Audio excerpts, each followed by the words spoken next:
नमस्कार दोस्तों, स्वागत है आपका हमारे इस चैनल में। तो दोस्तों, ईरान पाकिस्तान बॉर्डर से एक बहुत बड़ी खबर निकलकर सामने आई है और इस बात ने ईरान पाकिस्तान के बीच में जो टेंशन है उसे नेक्स्ट लेवल पर पहुंचा दिया है। और यकीन मानिए, ये भारत के लिए एक बहुत बड़ी खुशखबरी है। वो क्यों, वो मैं आपको आगे बताऊंगा, लेकिन पहले खबर जान लीजिए। लेकिन उससे भी पहले अगर अभी तक आपने इस चैनल को सब्सक्राइब नहीं किया है तो आपसे विनम्र निवेदन है कि आप इस चैनल को जल्दी से जल्दी सब्सक्राइब करें। तो दोस्तों, जैसा कि आप स्क्रीन पर देख सकते हैं, खुद पाकिस्तान की जो सेना है उसने रिपोर्ट दी है कि ईरान के जो बॉर्डर सीमा गार्ड हैं उन्होंने अचानक से अंधाधुंध फायरिंग करना शुरू कर दिया पाकिस्तान की तरफ। और ये फायरिंग हो रही थी उस हिस्से में जो पाकिस्तान का बलूचिस्तान वाला एरिया है और ईरान की सीमा से लगता है। आगे पाकिस्तान की सेना ने बताया कि ये जो फायरिंग थी वो पाकिस्तान की सेना पर नहीं बल्कि पाकिस्तान के आम नागरिक हैं जो बलूचिस्तान में, उनके ऊपर की गई। और बताया गया कि ये जो लोग थे वो पाकिस्तान और ईरान की सीमा के पास में ही रहते थे।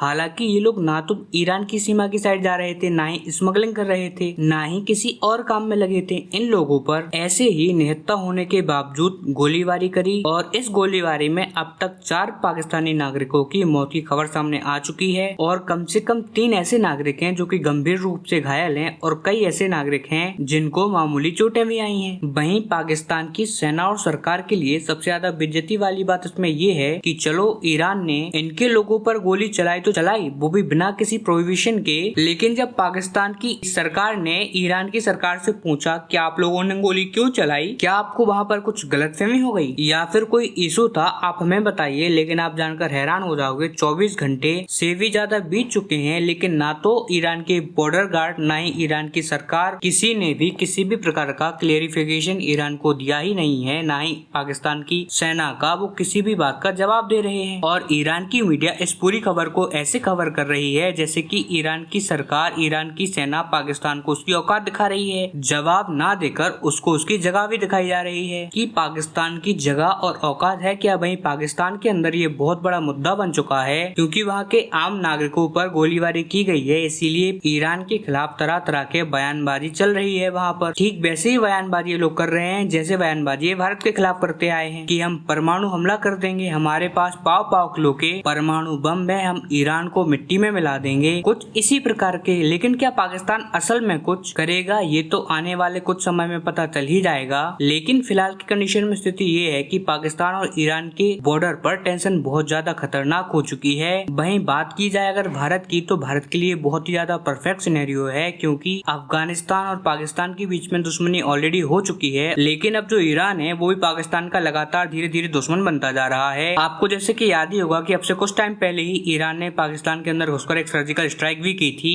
जिसमें कि कई पाकिस्तानी मारे गए थे और ये भी एक तरीके की स्ट्राइक ही है। लेकिन ये बात तो तय है कि इन दोनों के बीच की टेंशन का सबसे ज्यादा फायदा भारत को ही मिलने वाला है, इसीलिए जितना इन दोनों के बीच में दुश्मनी बढ़ेगी भारत के लिए उतना ही अच्छा है।